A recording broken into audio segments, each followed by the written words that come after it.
नमस्कार, कैसे हैं आप सब।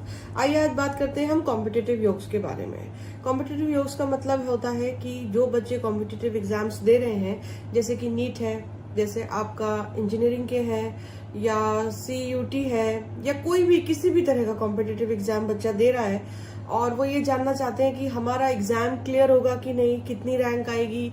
सबसे बड़ा क्वेश्चन देखिए ये होता है कि कितने अटेम्प्ट्स लगेंगे, वो भी मैं आपको बताऊंगी कि आपको बच्चे को कितने अटेम्प्ट्स लगेंगे, कितनी मेहनत लगेगी।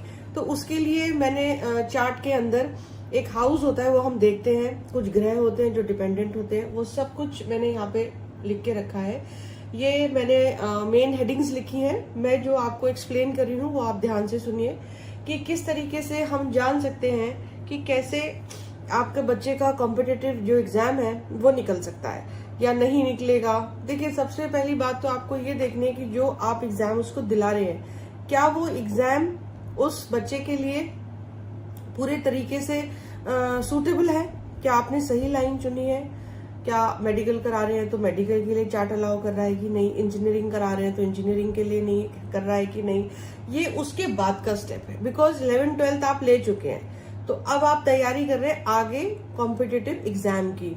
तो पहली बात तो आपको ये चेक करा लेना चाहिए कि आपने जो लाइन चूज करी है, जो एजुकेशन आप कर रहे हैं, वो ठीक है कि नहीं। चलिए अब हम आगे बढ़ेंगे कॉम्पिटिटिव एग्जाम्स के लिए।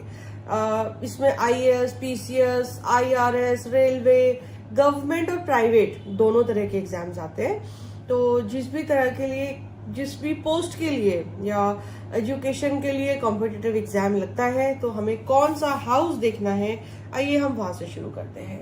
मैंने यहाँ पे लिखा है कॉम्पिटिटिव एग्जाम्स के योग इन योर कुंडली। नंबर 1, you have to see very foremost that is your 6th house. ये आपका 6th हाउस, देखिए इस तरह का आपका चार्ट होगा। यहाँ पर ये रहा 6th हाउस, ये 6th हाउस है। इस हाउस को हम कंपटीशन का हाउस बोलते हैं, कॉम्पिटिटिव एग्जाम्स का हाउस बोलते हैं, या कंपटीशन का घर होता है ये। इसका मतलब ये है कि लाइफ में not only in exams, any kind of competition जो हमें देखना हो, वो हम इस घर के लॉर्ड से चेक करते हैं। We have to first check this house.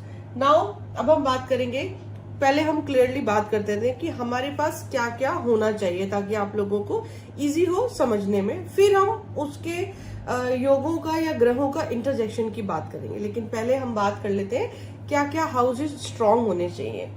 6th house, 4th house, 10th house, 1st house, 5th house, 9th house and 11th house. Suppose अब मैं आपको बताती हूँ कि आपको अपने चार्ट में कहाँ देखनी है इन हाउसेस को।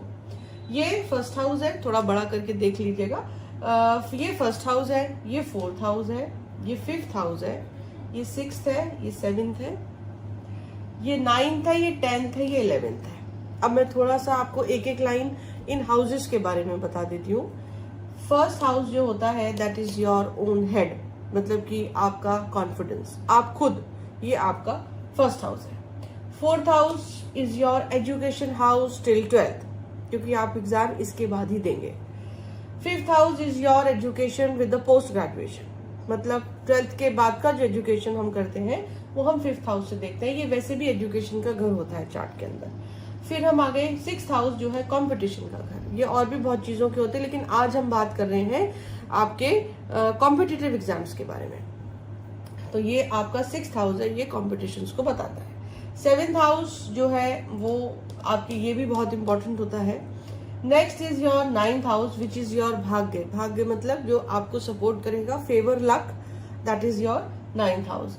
10th हाउस इज योर कर्म हाउस, मतलब कि जो जिसके लिए, जॉब के लिए और जिसके लिए आप पेपर दे रहे हैं, ये उस चीज के लिए है। फिर है मनोकामना पूर्ति, 11th हाउस। ये हाउस जो है आपका कितने टाइम में और कितनी देर में आपका जो मनोकामना है पेपर को या किसी अच्छे कॉलेज में एडमिशन लेने के लिए, तो ये आपका 11th हाउस बताएगा। चलिए अब मैंने आपको हाउसेस बता दिए। देखिए, क्योंकि जिस तरह के हम एग्जाम्स देते हैं ना, वो बेसिकली एक राजयोग है, ठीक है। आजकल वो टाइम तो रहा नहीं है कि राजा है, दरबार है एंड ऑल, लेकिन आप IAS, PCS या किसी गवर्नमेंट जॉब के लिए आप कॉम्पिटिटिव एग्जाम, एक तरह से you are ruling that place ना, तो वो भी उसमें आपको चार्ट में योगों की जरूरत पड़ती है।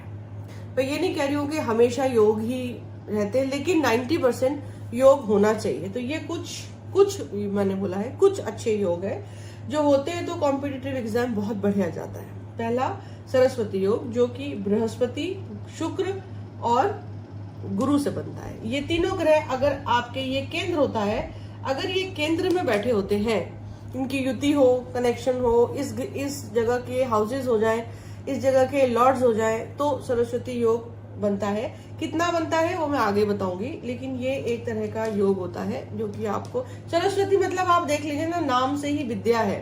सरस्वती मीन्स विद्या। तो जो इनसे जो रिलेटेड ग्रह हैं, जब वो ही जुड़ जाएंगे, क्योंकि गुरु Brihaspati is gyan, Shukra is your talent and Budh is your buddhi, your writing skills. जब ये तीनों मिलेंगे तो आप तो एग्जाम अच्छा कर ही लेंगे, है ना। फिर आप भद्र योग बनता है बुध के साथ। तो Budh is buddhi, writing skills, presentation, speaking power, that is your Bhadra Yoga. Next come is गज केसरी जो योग होता है वो बनता है गुरु और चंद्रमा से। तो ये भी गज मतलब राजा, मतलब कि वेरी पावरफुल। तो वी हैव आगे का 3 चीजें देखनी पड़ती हैं, तभी ये योग कितने वर्किंग है ये देखा जाता है। लेकिन गज केसरी का मतलब है कि चंद्रमा और गुरु की युति केंद्र में, त्रिकोण में होनी चाहिए और वो अच्छे घर के मालिक होने चाहिए, तो आपका गज केसरी वर्किंग है। केंद्र त्रिकोण राजयोग, केंद्र त्रिकोण राजयोग से मतलब होता है फर्स्ट का लॉर्ड 9th में बैठ जाए, 9th का लॉर्ड 4th में बैठ जाए। ये केंद्र है, ये त्रिकोण है। तो इसीलिए ये कुंडली के कुछ नाम होते हैं घरों के।